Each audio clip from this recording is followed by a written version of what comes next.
We're going to stick here with the electoral politics of the United States. Obviously, one big issue for Joe Biden that he needs to consolidate is the black vote, which many are saying is a little shaky for him. And we are very, very honored to be joined here by Mr. Sean Blackman, who, among other things, is the host of Darker Than Blue Live on WPFW 89.3 FM Jazz and Justice Radio in Washington, D.C. Sean, thanks so much for being back with us. Eugene, Rania, thank you both so much for having me again. Great to be back.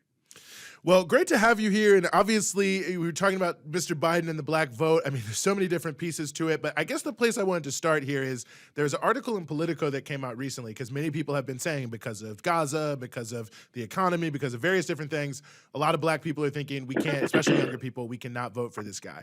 So the headline of the article in Politico was Biden has a plan to quiet his doubters around the black vote. So I opened the article thinking, wow, this is going to be like really interesting. They must have some intricate plan. Turns out that the plan just boils down to winning the South Carolina Democratic primary because there are a lot of black people who vote in that primary and they think like, oh, that'll show that black people love him. And he was, of course, recently there at the church, Emmanuel AME Church, one of the founders of which was Dean Mark Vesey, and he repeated yet again, Sean, this lie that he was involved in the civil rights movement. So I've given you sort of a lot there, but I guess the core of my question is, do you think any of these things will actually help Biden? Well, I got to say, I mean, Joe Biden saying that, you know, he made some kind of contribution to the civil rights movement. That's just like when he said that he got arrested in South Africa trying to see Nelson Mandela. I mean, it's just one whopper after another with this cat. I mean, will this work? I mean, it's doubtful. I don't think it bodes well for Joe Biden or the Democratic Party that out of all the things, and many of them, I would argue, pretty basic, that his administration could do both now and in a potential next term to materially help black people. Of all the things they can do, that plan basically boils down to, you know, winning South Carolina. Of course, we know that during the last election that South Carolina was an important state for Joe Biden in terms of the black vote. Of course, good old grandpappy Jim Clyburn was a big help in that. And Clyburn was also present with Biden during his positively shameful speech at Mother Emanuel, which, you know, as a son of the church myself, I mean, I see it as a sin and a shame for a church that is rooted in militant struggle against white supremacy. Denmark Vesey took up the same kind of action that the Palestinian people are taking up right now and have been for all of these years, taking their destiny into their own hands and want to throw off the shackles of oppression. But what this all really boils down to for me is something that I think a lot of us have suspected for a long time. And that's just that Biden and the Democrats really, they have no real platform or agenda that's really appealing to not only black people, not only young people, as I think your previous guest was speaking to, not only to Arab Americans, but to poor, working, and oppressed people in general in this country. They just have nothing to offer other than the fact that he is literally not named Donald John Trump. And when we look at the polls and how precipitously his numbers amongst black folks, young folks, Arabs, these same groups have dropped off, it's clear that that same old fear-mongering type of tactic simply isn't working anymore. And I think it says a lot that even though the Biden administration is very aware of the danger that they're in. I mean, Jim Clyburn went on CNN and said, I'm not just worried about the black vote. I'm concerned about it. And the fact that they know how bad of a situation that they're in and yet still refuse to do anything of substance about it, I think actually shows the real character of the whole thing.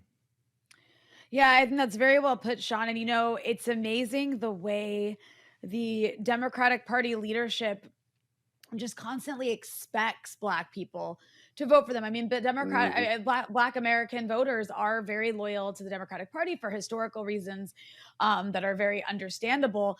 But it's taken for granted so much to the point where, I mean, I'm sure you both remember during 2020, Joe Biden literally said, if you have a problem figuring out whether you're for me or Trump, then you ain't black. And like he Yeah. always likes to get like he always likes to like suddenly turn all like I know how to talk to black people and I get to decide. I mean, just the audacity to say I get to decide if you're black or not based on whether you vote for me. Um, so can you talk about the fact that, and we saw the same thing, by the way, with Hillary Clinton. With Hillary Clinton, it was just expected. Black people are going to vote for Hillary Clinton. And if they Hot don't, sauce in they're the just bag. not even black. Yeah. Oh my God, I forgot about that. That was so embarrassing. Playing dominance. Anyway. But what do you have to say about that? The way that the Democratic Party leadership, I mean, it plays this lesser evil game when it has nothing to offer. It's, well, we're not as racist as the other guy. And just taking this voting block that's actually incredibly important and wins them cities and states across the country. I mean, anywhere that's even a swing state, they need black voters to come out for them. What do you have to say about that, taking the black vote for granted over and over again every 4 years? Yeah, Joe Biden rolling his neck at Charlemagne the God about that was pretty crazy. But I think it's an example of just what we're talking about because, and this is really the trap, what I call the hamster wheel of lesser evil politics in the United States, where you go round and round in circles but don't really get anywhere. So you see, black folks are in a position where we're not supposed to actually demand anything that would actually be beneficial to us. We're not supposed to demand a return on the investment on the vote. We should just be happy to cast the vote in order to keep what is supposedly the worst case scenario at bay. And, we were talking about Biden visiting the church in South Carolina. And in his speech, he talked about the poison of white supremacy in the United States, of course, talking about the Trump administration. And yeah, I agree. White supremacy is a poison, and certainly the Trump administration is an example of that. But I mean, Joe Biden has been a part of that very poison for basically his entire political career.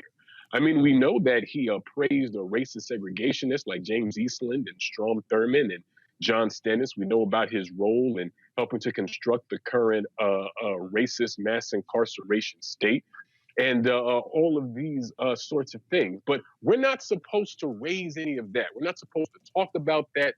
We're not supposed to actually ask for something in return for that vote. We're simply supposed to fall in line and to go and cast that vote and to just be glad to do it. I mean, it really is a very sort of condescending way of dealing with a very important aspect of the electorate. And to your point, Ronnie, I think it shows how little the Joe Biden administration actually values Black America. They're so certain that we'll just show up, so certain that we'll cast that vote, regardless of what they say, regardless of what they do. They don't think that they have to actually offer anything of substance. And I heard Eugene mention, Hillary Clinton talking about the hot sauce in the bag on the Breakfast Club. I mean, we all know that's a lie. Hillary Clinton looked like water is too spicy for her. You feel what I'm saying? And I mean, lest we forget that her husband, Bill Clinton, infamously went on the Arsenio Hall show in the 90s, which was a popular late night program for you young folks up there, put on a pair of sunglasses and played a saxophone. And look, there's this whole thing about Joe Biden bringing chicken to people. Look, if there's one thing that the Democrats will do, they will not put forth substantive policies to help Black folks, but they will pander to Black people in the most painfully ham-fisted ways that they can possibly conceive. And it's embarrassing for them. And they're doing themselves a huge disservice with Black people. And I think Black folks and poor working and oppressed people all across this country are more and more beginning to see that there really is no lesser evil when it comes to these two major ruling class parties in the United States. They are both racist. They are both sexist. Neither one has anything really positive for the masses of people. They have the same class interest. They simply have a different presentation. And so the whole lesser evil argument, I think, is becoming less and less potent as more and more people are deciding that they don't want to vote for evil at all. Mm. Well, Sean, it's a good point there you made. Of course, Biden constantly says that James O. Eastland was one of his good friends when he came into the Senate.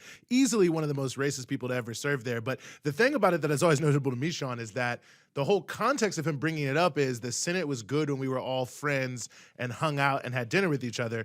Just for those who maybe don't know, James Eastland once said, "I have no prejudice in my heart, but the white race is the superior race, and the Negro race is an inferior race." And just if you didn't think that was enough, many years later, he went to Rhodesia, aka Zimbabwe, praised them. This is the apartheid Zimbabwe government, praised them for promoting racial harmony. And then subsequently, the head of the intelligence agency in Rhodesia, quote unquote, said that when he was there, he was complaining that they put him in an integrated hotel. And he said, "You've inserted the thin end of the wedge by allowing stinking N-words into such a fine hotel." Now this, of course, was the good friend of Joe Biden. Also an anti-Semite as well. So, anyway, he once also said, "After Thurgood Marshall, I could not go back to Mississippi if a Jewish chief justice was sworn in by the next president." So again, that's Joe Biden's good friend. He's a friend of the blacks, a friend of the Jews, but he seemed to love palling around with racist, anti-Semite segregationists. But we'll have to leave it there for now. Sean, I hope everyone can check out Darker Than Blue Live, the new show with you and Jackie Lukman. By the way, I know it's on WPFW 89.3 FM. Is there ways those who live outside the DC area can find that show? Absolutely. Best way for folks to see Darker Than Blue is to check out the video uploads on the shows on the Black Power Media YouTube channels and the Lukman Nation YouTube channels are uploaded there every week. And thank you both so much for having me again.